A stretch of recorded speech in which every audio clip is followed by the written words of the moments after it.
যে আমি মোহাম্মদ করিম গাজী ৭৫ বছর বয়স, পিতা মৃত্যু মুক্তার গাজী, শাকিন হোসনাবাদ, ৫ নং ওয়ার্ড, ডাকঘর পূর্ব চাকামাইয়া ইউনিয়ন, ১ নং চাকামাইয়া উপজেলা, কলাপাড়া জেলা, পটুয়াখালী।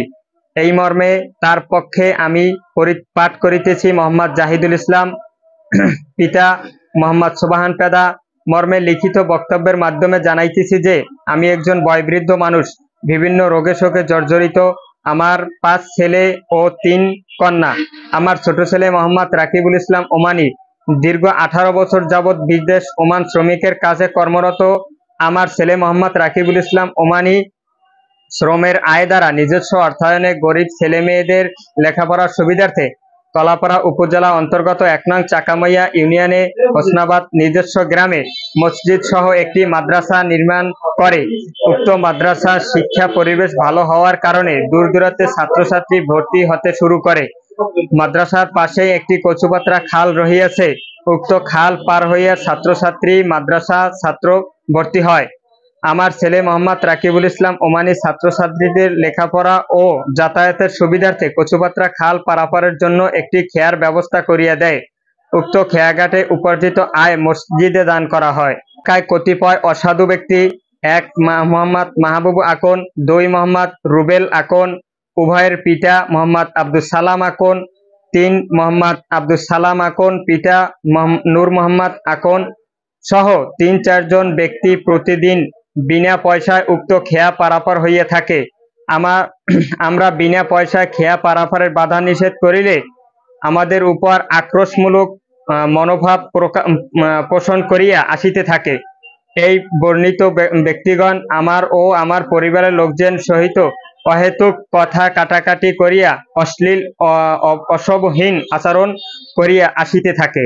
আমাদের আর্থিক ক্ষতি সাধন ও মান সম্মানের হানি ঘটানোর চেষ্টায় লিপ্ত থাকে। অতীব দুঃখের বিষয়, ১৬/৮/২০২৩ তারিখে চাকামাইয়া হোসনাবাদ গ্রাম নিবাসী নূর মোহাম্মদ আকনের পুত্র মোহাম্মদ সালাম আকন বাদী হইয়া মিথ্যা কাগজ তৈরি করে আমাকে সহ আমার ছেলে মোহাম্মদ রাকিবুল ইসলাম ওমানিকে জড়িত করিয়া বিজ্ঞ জুডিশিয়াল ম্যাজিস্ট্রেট আদালতে ৪,৫০,০০০ টাকা আত্মসাৎ ও বিদেশ পাঠানোর উল্লেখ করিয়া CR ৯৫০/২৩ নং একটি মিথ্যা মামলা আনায়ন করিয়া আমাকে ও আমার পরিবারের লোকজনকে মান সম্মানের হানি ঘটায়। উক্ত মামলায় দীর্ঘ বিজ্ঞ আদালতে চলমান থাকার পরে সাক্ষী প্রমাণের মিথ্যা প্রমাণিত হয়।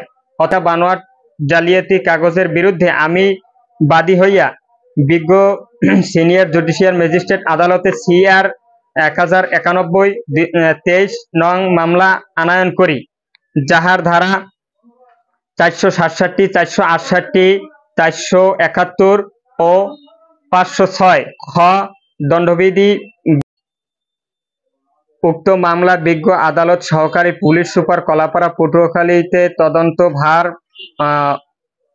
অর্পণ করিলে উহা সত্যতা প্রমাণিত হয়। পরে মামলাটি বিজ্ঞ আদালতে মামলাটি আমলে নিয়া আসামিদের অর্থাৎ মাহবুবুল আকন, মোহাম্মদ রুবেল আকন, মোহাম্মদ সালাম আকন এদের বিরুদ্ধে গ্রেপ্তারি পরোয়ানা ইস্যু করেন, যাহা পটুয়াখালী জুডিশিয়াল ম্যাজিস্ট্রেট আদালতে বিচারাধীন আছে। অতঃপর মোহাম্মদ সালাম আকন ইহাতে ক্ষিপ্ত হইয়া অর্থ ও পেশি শক্তির মাধ্যমে আমার ও আমার পরিবারের মান সম্মান ধূলিসাৎ করার জন্য বিগত ১/৮/২০২৪ ইংরেজি তারিখে মোহাম্মদ সালাম আকন বাদী হইয়া পুনরায় কলাপাড়া বিজ্ঞ জুডিশিয়াল ম্যাজিস্ট্রেট আদালতে ৪,৫০,০০০ টাকা আত্মসাৎ এবং বিদেশ নেওয়ার কথা উল্লেখ করে CR ১০৯৫/২৪ নং একটি মিথ্যা মামলা আনায়ন করে। বাদী মোহাম্মদ সালাম আকন এর মিথ্যা মামলায় আমি ৭৫ বয়সের বৃদ্ধ ১০ দিন মিথ্যা অপবাদে জেল হাজত খেটেছি, যাহা ইতিহাসের নজিরবিহীন ঘটনা। প্রিয় সাংবাদিক ভাইয়েরা, মোহাম্মদ সালাম আকন অর্থ ও ক্ষমতার দাপটে এখনো বসে নেই। আমার পরিবারকে চিরতরে বিলীন করিয়া দেওয়ার জন্য সানামি বেনামি লোকজন দ্বারা পথে ঘাটে আমাকে ও আমার পরিবারের লোকজনকে প্রায় ভয়ভীতি ও হুমকি প্রদর্শন করে এবং আমার ছেলে মোহাম্মদ রাকিবুল ইসলাম ওমানিকে দেশে থাকা অবস্থায় তাহার নিকট সরাসরি মোহাম্মদ মাহবুব আকন রুবেল আকন ও মোহাম্মদ সালাম আকন 5 লক্ষ টাকা চাঁদা দাবি করে 5 লক্ষ টাকা না দেওয়া পর্যন্ত আমাদের ক্ষতি সাধন করিবে বলে সরাসরি জানিয়ে দিয়েছে। এছাড়া আমার নাতি অর্থাৎ আমি মোহাম্মদ জাহিদুল ইসলামকে 5ই আগস্ট 2024 তারিখের পরে গুম ও খুনের হুমকি এবং ভয়ভীতি দেখানো হয়। প্রদর্শন করিয়া গত 19/11/2024 তারিখে বিভিন্ন পত্র পত্রিকায় ও অনলাইন নিউজের মাধ্যমে মিথ্যা ঘটনা রাটাইয়াছে। পাশের বাড়িতে আটক রাখিয়া অস্ত্রের মুখে খুনের চেষ্টা করিয়া ব্যর্থ হইয়া 2 ঘন্টা পরে মুচলেকা দিয়া ছেড়ে দেয়।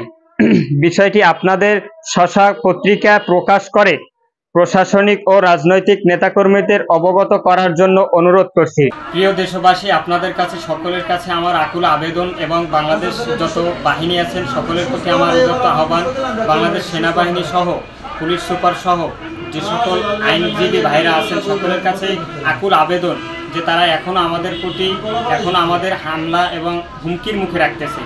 তবে